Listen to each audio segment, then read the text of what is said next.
Hi, my name is Jonathan. I'm a licensed mental health counselor here in Orlando, Florida, and I wanted to make a video. This is a sort of response video to a guy by the name of CJ Cornthwaite. He's a content creator up in Canada who does a lot of work around biblical scholarship, and for a while was doing some stuff on deconstruction. And if I'm honest, I don't actually know what it is that I want to say. I just know that I need to say something.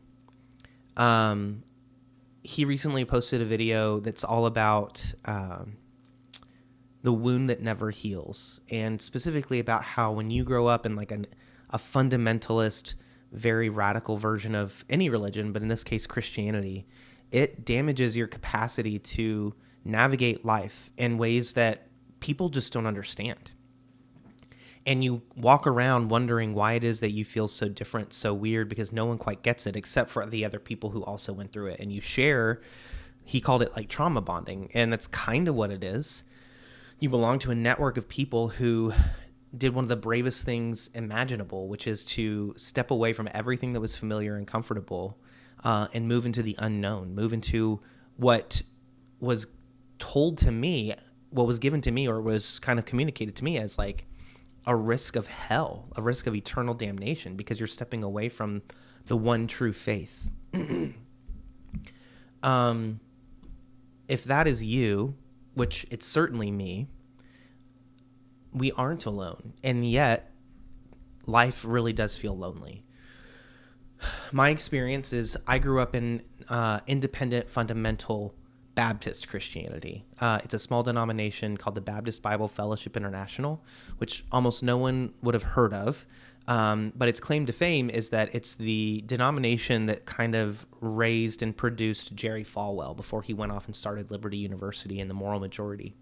That's the sect of Christianity that I grew up in. It was very rigid. We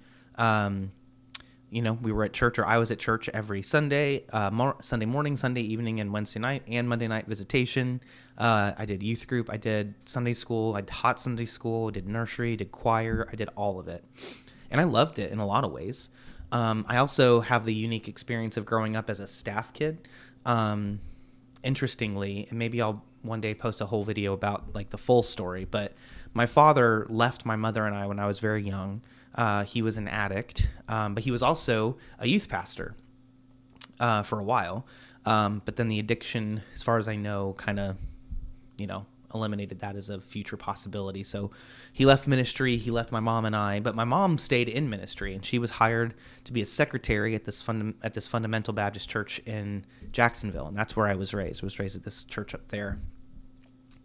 So I grew up as not a pastor's kid, but a staff kid, which had a lot of the similar fishbowl realities. I had a lot of eyes on me, a lot of sort of commentary on the way I was supposed to live and kind of act. But I didn't get really any of the perks. I say that, I don't know. I probably got some perks, but we didn't have we had no money, not a lot. We had no money. We lived on church property. I went to school at the church. Like my entire world was literally the church. Like I went to school at the church. Our home was on church property. And of course we went to church, and my mom worked at the church. So everything was the church. That was my experience growing up.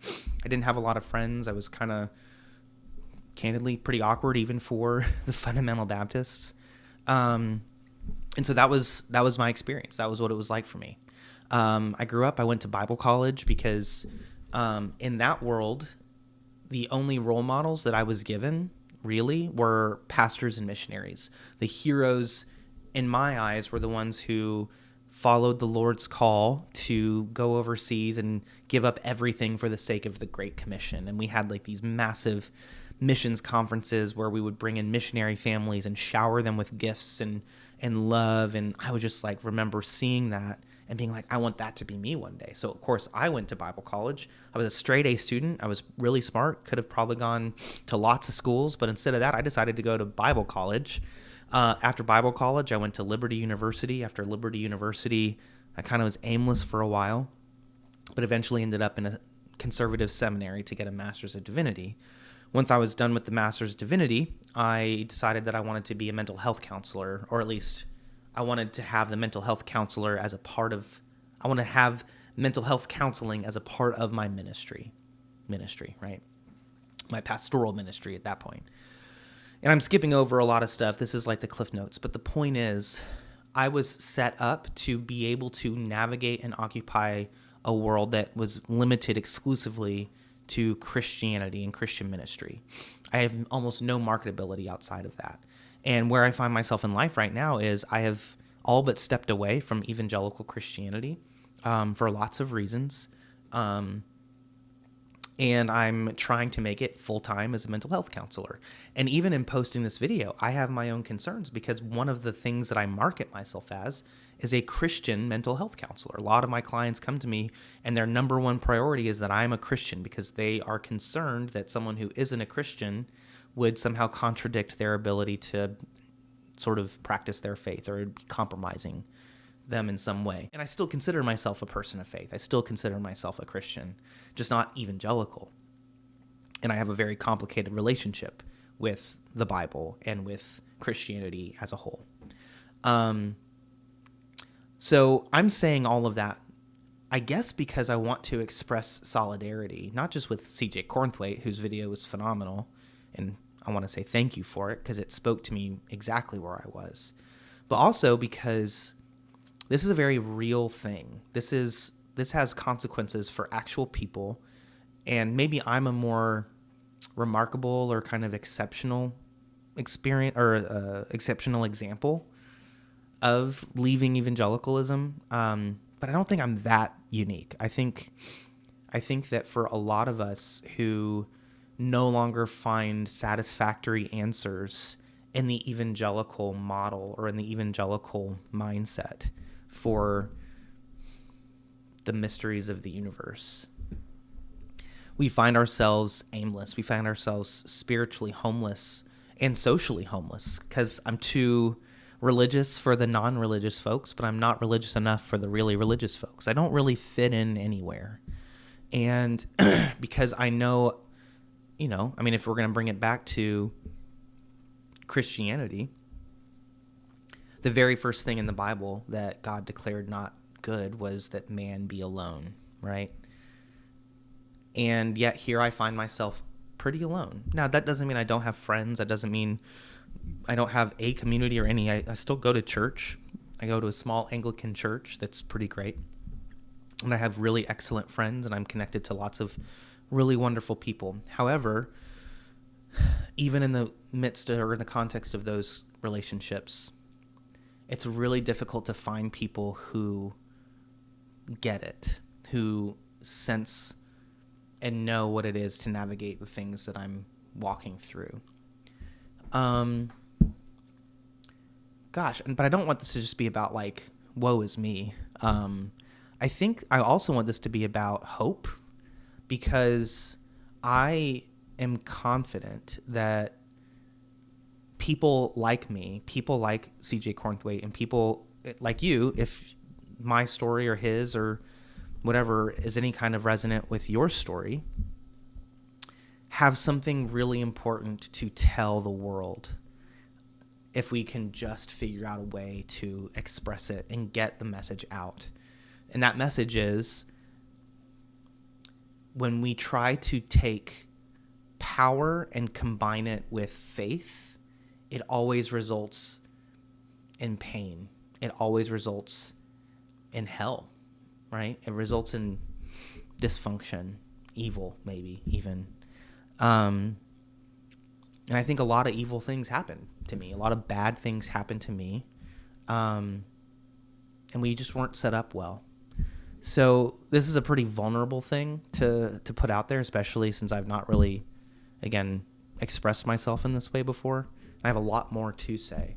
But what I think I want to do more than anything is say that there is hope, and that I think that we, those of us who have taken the step to share our stories and to step away from the very corrupt and broken evangelical world, whether that's completely deconstructing our faith or even just renegotiating it, wherever that is, I think that we do have something really important to offer the world moving forward, because things will not always be as they are. I'm convinced of that. And folks like us who know what it is to take really big risks, I think have something to share with the community around us. If we can just find each other. So this is me. I'm sure I will start making more content. I want to make content about theology, psychology, and stories, because I'm a big nerd and I love everything that has to do with stories. So if I had my druthers, that's what I would be known for, right? I want to be the guy who talks about stories and how that plays into our theology and our psychology. But also, I cannot, like CJ, deny that a huge chunk of my life, a huge part of my identity, is the fact that I was raised in a very rigid evangelical fundamentalist Christianity. I'll never escape that. It's the wound that will never heal. And yet, maybe like Frodo in Lord of the Rings, that wound that will never heal, I don't know. I mean, eventually he ended up in the Undying Lands, right? And it didn't stop him from doing what he had to do, taking the ring to Mordor, right? I don't know. I feel like that metaphor got away from me. It's fine. Anyway, if you watch this, I just want you to know I think that there's hope, and I think that we do have something to offer. So here's me taking a risk in extending that invitation to conversation. Maybe there will be some comments. I doubt a lot of folks will watch this video, but at least maybe CJ, you will. And if so, I want to say thank you for sharing your story and for all of your content. It is incredibly helpful to folks like me. And here's to maybe more videos in the future where I throw in my 2 cents. All right. Thank you.